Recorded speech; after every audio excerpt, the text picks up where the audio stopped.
पंजाब हरियाणा और चंडीगढ़ के प्रभारी भाई रणजीत सिंह बेनीवाल जी, इंडियन नेशनल लोकल पार्टी के प्रदेश के अध्यक्ष, पूर्व में रहे मंत्री और कराट विधानसभा क्षेत्र से भावी विधायक चौधरी रामपाल माजरा जी,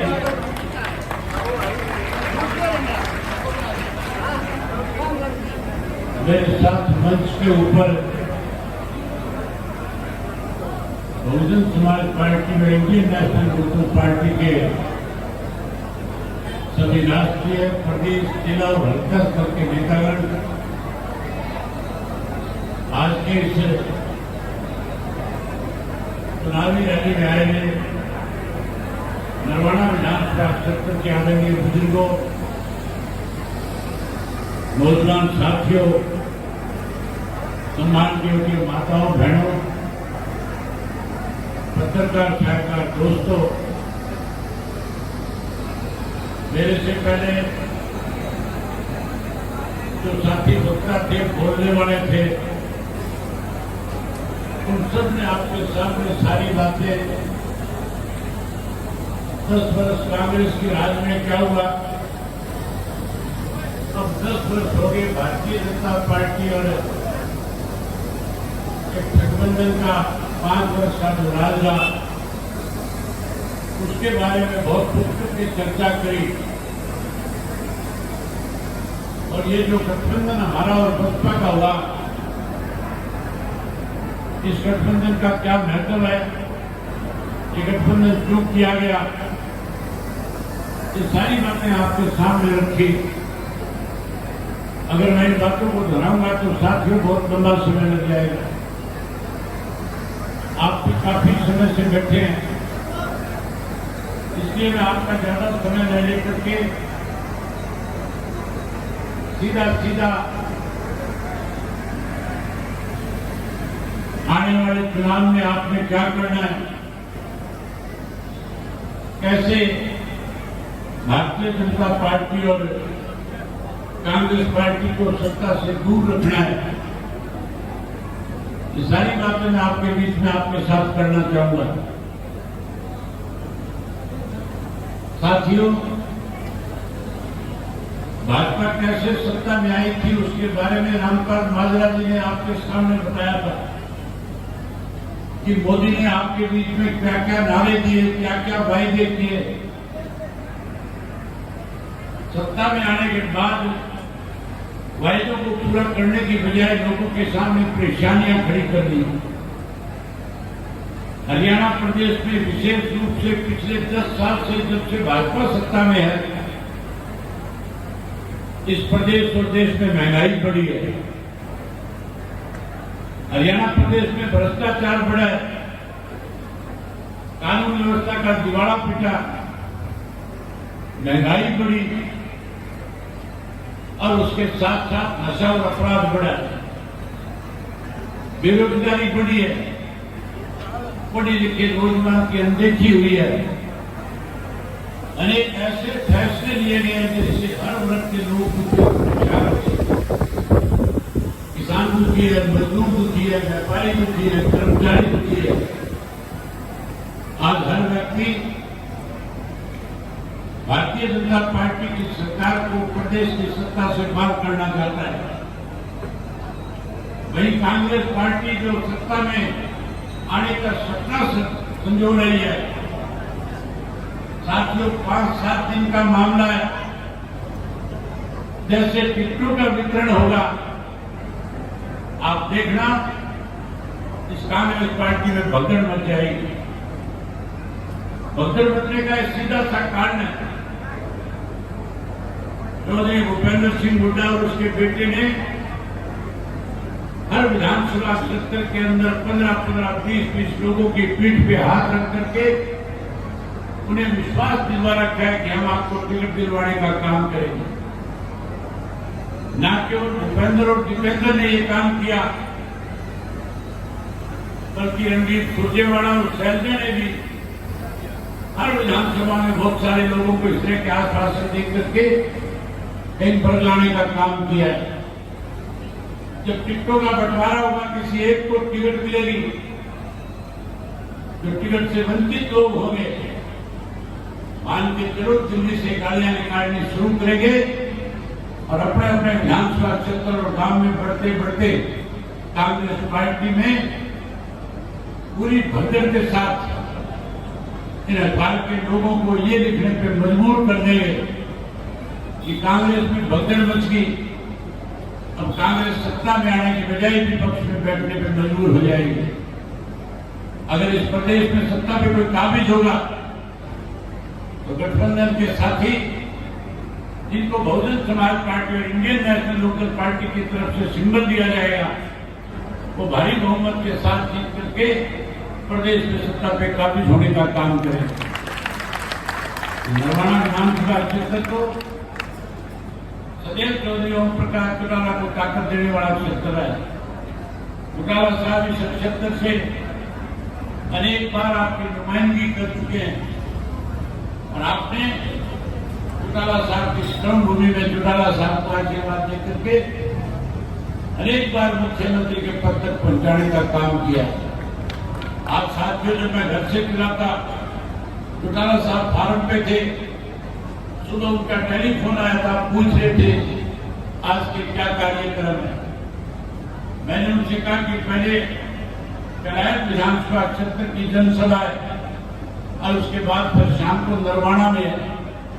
तो उन्होंने विशेष रूप से मुझे कहा कि मेरी तरफ से नरवाना में जब जाए तो नरवाना के लोगों को मेरी तरफ से शुभकामनाएं देना और सबको मेरा राम राम देना। और उन्होंने ये भी कहा कि नरवाना का लोगों को मेरा यह संदेश दे देना कि जिसको मैं अपनी पार्टी की तरफ से उम्मीदवार बना करके भेज दूं, आपका निशाना केवल अलग होना चाहिए, आपका निशाना केवल हाथी का चुनाव निशान होना चाहिए। कोई ऐनक लेके आए या हाथी का निशान लेकर के आपने ये नहीं देखना व्यक्ति कौन है, आपका निशाना प्रदेश के मुख्यमंत्री की कुर्सी के ऊपर होना चाहिए। अगर नरवाना की सीट जीतोगे तो फिर मान करके चलो जो मुख्यमंत्री के पद की सीट जो है वो नरवाना हल्के के लोगों की चौटाला साहब के ताकत की एक सीट बनने का काम करेंगे। साथियों, जहां ये सारी दिक्कतें और कठिनाई भाजपा के राज में आई है, वहीं कांग्रेस पार्टी ने भी 10 वर्ष तक इस प्रदेश को लूटने का काम किया। आपने कल परसों के अखबार पढ़े होंगे किस तरह से ईडी वालों ने भूपेंद्र सिंह हुड्डा के खिलाफ एफआईआर लॉन्च करी है और उस एफआईआर में थोड़े से पैसों का जिक्र नहीं, 823 या 24 करोड़ रुपया की गबन का मामला भूपेंद्र सिंह हुड्डा के खिलाफ दर्ज किया गया है। बड़ी हैरानी की बात है, एफआईआर लॉन्च कर ली गई है, लेकिन कार्रवाई करने से पता नहीं क्यों कतरा रहे हैं। हम पहले दिन से कह रहे हैं कि भारतीय जनता पार्टी और भूपेंद्र सिंह हुड्डा आपस में मिलकर के इस प्रदेश को बर्बाद करने में लगे हुए हैं। यहाँ साथियों, ये दोनों मिलकर के प्रदेश को कहीं लूटना चाहते हैं। वही इंडियन नेशनल लोकल पार्टी और बहुजन समाज पार्टी इन लुटेरों से इस प्रदेश को छुटकारा दिलाने के लिए आपस में गठबंधन करने का काम किया। ये गठबंधन कोई मामूली सा गठबंधन नहीं है। साथियों, मेरे से पहले इस बात का जिक्र किया गया था, ये समझने की जरूरत है आपके, ये मजदूर और किसान का आपसी गठबंधन है। जब भी कोई सरकार बनती है, जब भी कोई चुनाव आता है, तो जो भी राजनीतिक दल चुनाव के मैदान में लोगों के बीच में जाता है, हर व्यक्ति कहता है हम मजदूर का भला करने का काम करेंगे, हर व्यक्ति कहता है हम किसान को ताकत देने का काम करेंगे। लेकिन जब सत्ता पे काबिज हो जाते हैं तो किसान और मजदूर के खिलाफ कानून बना करके उन्हें परेशान करने की कोशिश की जाती है। इसलिए हम दोनों पार्टियों ने फैसला किया था कि अब की बार मजदूर और किसान की सरकार बने और सत्ता पे मजदूर और किसान काबिज हो। जो 80% लोग इस देश के अंदर इस देश का निर्माण करने में अपनी बड़ी भूमिका निभाते हैं, इस देश को अन्न के मामले में आत्मनिर्भर बनाने का काम करते हैं, जो व्यक्ति इस देश की सीमाओं की पहरेदारी करके भी हर व्यक्ति को खुद ही सांस आजादी के लेने का ताकत देने का काम करते हैं। उन साथियों, अगर वो लोग देश के निर्माण में बड़ी भूमिका निभा सकते हैं तो फिर वो सत्ता पे काबिज क्यों ना हो। इस देश की आजादी के बाद जहाँ इस देश के अंदर खाद्यान्न की कमी थी, इस देश के किसान ने दिन रात मेहनत करके अपने दिन रात की मेहनत की वजह से ना मैं देखा, ना आंधी देखी, ना तूफान देखा, ना गर्मी देखी, ना सर्दी देखी, 24 घंटे अपने घर परिवार को छोड़ करके कैसे देश को अन्न के मामले में आत्मनिर्भर बनाया जाए उसके लिए काम किया। देश अन्नदाता ने देश को आत्मनिर्भर बनाया। आज उस अन्नदाता के खिलाफ कड़े कानून बना करके उसको परेशान करने का काम सरकार करती है। हैरानी की बात है साथियों, वोट हमारे से लेते हैं, सरकार बनाते हैं और हमें जब परेशान किया जाता है तो फिर विपक्ष के लोग हमारी मदद करने की बजाय अपना रोड़ा रोने का काम करते हैं। अभी लोकसभा का पिछले दिनों अधिवेशन था, आपने देखा कैसे 750 किसानों ने हरियाणा के बॉर्डर के ऊपर लगातार 3 काले कानूनों को खत्म कराने के लिए शहादत देने का काम किया था। अब लगातार 200 से ज्यादा दिन हो गए शंभू के बॉर्डर पे किसान बैठा है, लेकिन एक भी राजनीतिक दल के व्यक्ति ने किसान की आवाज को लोकसभा में उठाने का काम नहीं किया था। एक भी व्यक्ति ने मजदूर का जिक्र नहीं किया था कि आज मजदूर किन हालात से गुजर रहा है। वो मजदूर जिसने इस देश को निर्माण करने में बड़ी भूमिका निभाने का काम किया है। आज अगर इस देश में बंदरगाहें स्थापित की गई तो केवल मजदूरों की वजह से है। आज रेलवे स्टेशन और हवाई अड्डे बनाए गए तो केवल मजदूरों की ताकत की वजह से बने। आज अगर सड़कें बिछाई जा रही है तो केवल मजदूरों की वजह से है। आज अगर इस देश के अंदर मल्टी स्टोरी बिल्डिंगों का निर्माण हो रहा है तो केवल गरीब आदमी की ताकत की वजह से हो रहा है। अगर वो इस देश का निर्माण कर सकता है तो फिर वो इस देश की सत्ता में अपना हिस्सा क्यों नहीं कायम कर सकता। इसलिए हम दोनों पार्टियों ने मिलकर के ये फैसला लिया कि अब की बार किसान की और मजदूर की सरकार बनाएंगे और किसान और मजदूर की सरकार बना करके इस देश को एक संदेश देने का काम करेंगे कि जो देश का निर्माण कर सकता है वो इस देश के ऊपर राज भी कर सकता है। तो उस देश को अन्नदाता बन करके देश को आत्मनिर्भर बना सकता है तो फिर वो इस देश के ऊपर सत्ता में काबिज होकर के इस देश की सेवा भी कर सकता है। इसलिए साथियों, हम सब लोगों ने मिलकर के ये फैसला लिया कि अब की बार आपस में मिलकर के और किसान और मजदूर की सरकार बनाने का काम करेंगे।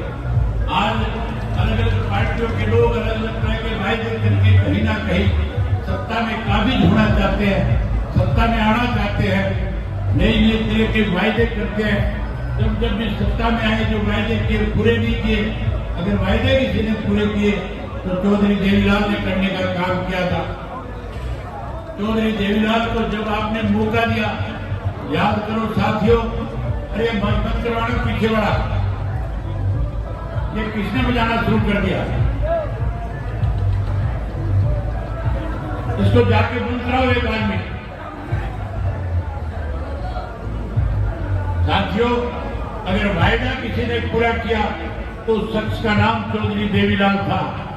आपको याद होगा जींद के अंदर समस्त हरियाणा सम्मेलन हो रहा था और चौधरी देवीलाल ने कहा था कि अगर आपने मेरी सरकार बना दी तो बुजुर्गों मर मत जाना, 100 रुपया पेंशन करने का काम करूंगा। चौधरी देवीलाल ने वायदा किया था कि 10,000 के कर्जे माफ करूंगा और चौधरी देवीलाल ने वायदा किया था 5100 रुपये कन्यादान के रूप में भी दूंगा।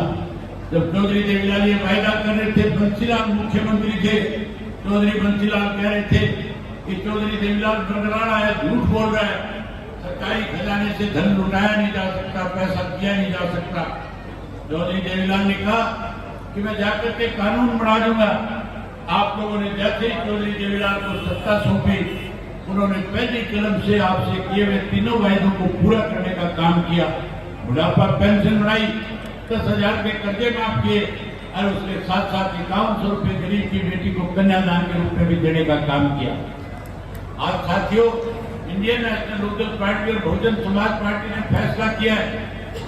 मैंने बहुत करीब से देखा था, जब मैं परिवर्तन यात्रा पे था, गांव गांव में गया था, लोगों से जब मिलता था क्या क्या दिक्कत और कठिनाई है और कौन सी सुविधाएं आने वाले समय में हरियाणा प्रदेश के लोगों को दी जाए, हमने जब आपस में बैठे और मैंने सारी बातें अपने साथियों के बीच में चर्चा करी, उनसे बात करी, तो सबने बैठ करके फैसला लिया कि अगर हमारी सरकार बनती है तो हरियाणा प्रदेश के लोगों को सुविधा के रूप में सरकार की तरफ से हमें इस तरह के फैसले लेकर के सुविधाएं देनी चाहिए जिससे आम आदमी को लाभ मिले, आम आदमी को फायदा हो सके। मैं आप लोगों से एक बात पूछना चाहता हूं कि आपको हमारी बात पे विश्वास और भरोसा है या नहीं है? अगर भरोसा है तो बोल करके बताओ कि भरोसा है आपकी बात के ऊपर। अगर आपको मेरी बात पे भरोसा है तो फिर मैं आपसे कुछ वायदे करके जा रहा हूं और मैं उम्मीद करूंगा कि एक एक साथी मैं जो बात आपके बीच में कहूंगा उसको लगातार चुनाव तक 5 तारीख तक जब तक मतदान नहीं हो जाएगा, वोट आपके पक्ष में नहीं डल जाएगा, लगातार इस बात का प्रचार करोगे, एक एक व्यक्ति का दिल जीतने का काम करोगे, एक एक आदमी का भरोसा जीतने का काम करोगे।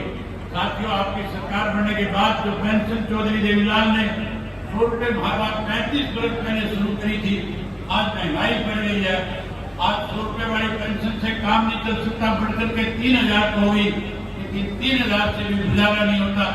मैंने सारी जानकारी हासिल करी कि पेंशन कितनी से बढ़ाने से काम चल सकता है।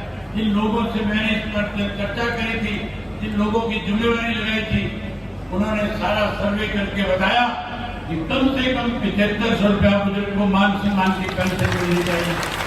हमारा फैसला है 7500 रुपये जहां पेंशन देंगे, भाई पेंशन की उम्र आज 60 वर्ष है, सरकारी नौकरी करने वाले की उम्र रिटायरमेंट की 58 वर्ष है, तो फिर पेंशन लेने वाले की उम्र 58 वर्ष क्यों नहीं होनी चाहिए? हम 60 से कम करके 58 वर्ष के बुजुर्गों को पेंशन देने का काम करेंगे।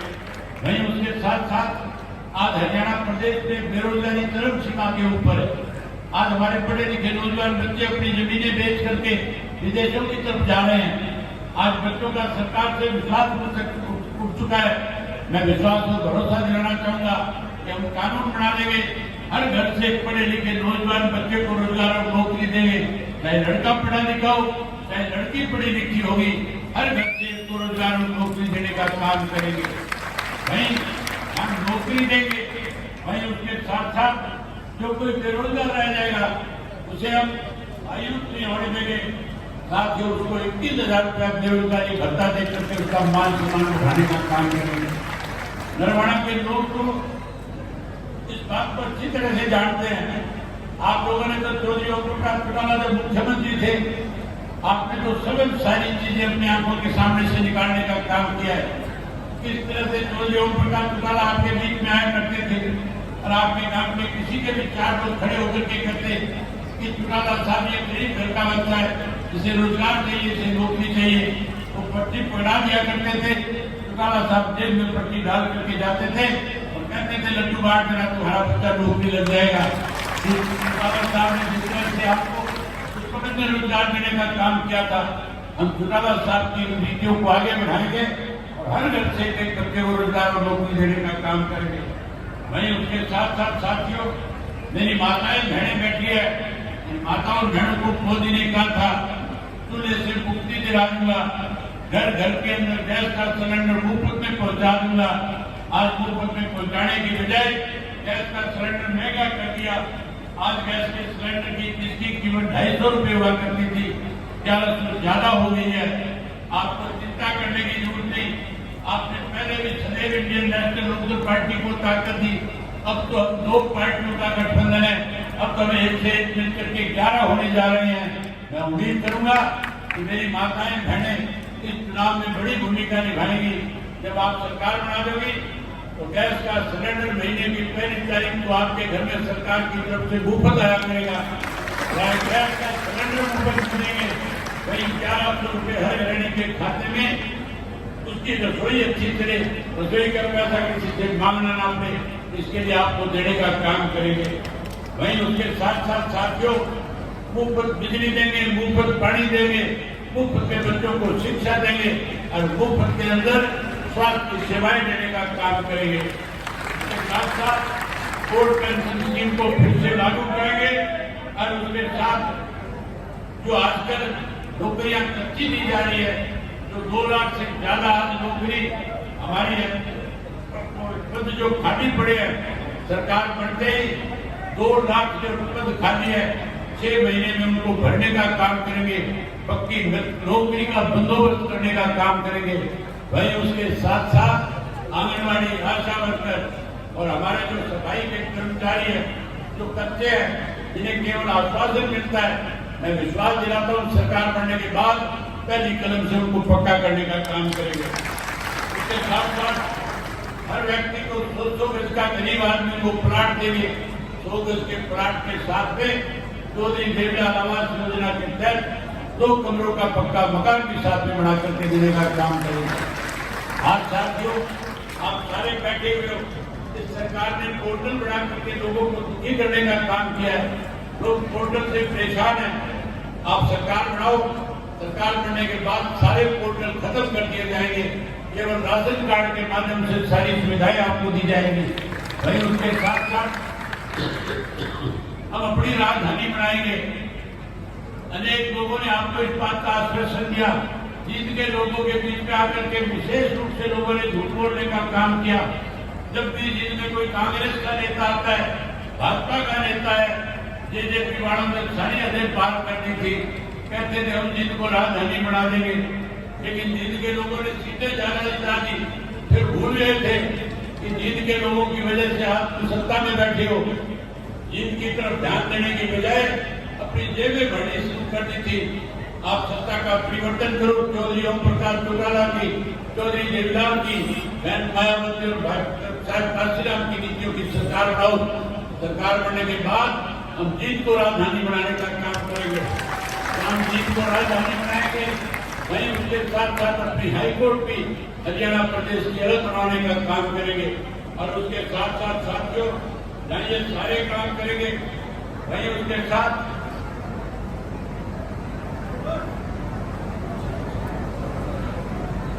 मुझे लिख करके दिया है कि उठाना कलायत के सभी लोगों से कहना, कलायत उठाना नरवाना के लोगों से कहना कि बूथ के ऊपर नकली वोट बोलना हो जाए। ये इतने कमजोर लोग नहीं, ये तो अपने 2-2 वोट तो डाल सकते हैं, दूसरे को 1 वोट डालने में भी दिक्कत खड़ी कर सकते हैं। मुझे बहुत भरोसा है नरवाना के लोगों पे। नरवाना के लोग अब की बार फिर से इंडियन नेशनल लोकदल पार्टी को ताकत देने का काम करेंगे। जब जब नरवाना ने विधायक जितवा करके दिया, हमेशा इंडियन नेशनल लोकदल पार्टी सत्ता की तरफ बढ़ी और सत्ता में आने का काम किया। अब की बार भी सत्ता में सबसे बड़ी भागीदारी अगर कोई करेगा तो नरवाना विधानसभा क्षेत्र करेगा, नरवाना का कार्यकर्ता करेगा। ये काम तब सारे संभव होंगे साथियों, जब आप सारे मिलकर के लगातार 5 तारीख तक एक मतदाता के पास जाओगे, उनका दिल जीतने का काम करोगे, उनका विश्वास जीतने का काम करोगे। आपसे उम्मीद करूंगा कि इस काम को आगे बढ़ाओगे कि नहीं बढ़ाओगे। बहुत धन्यवाद आपका।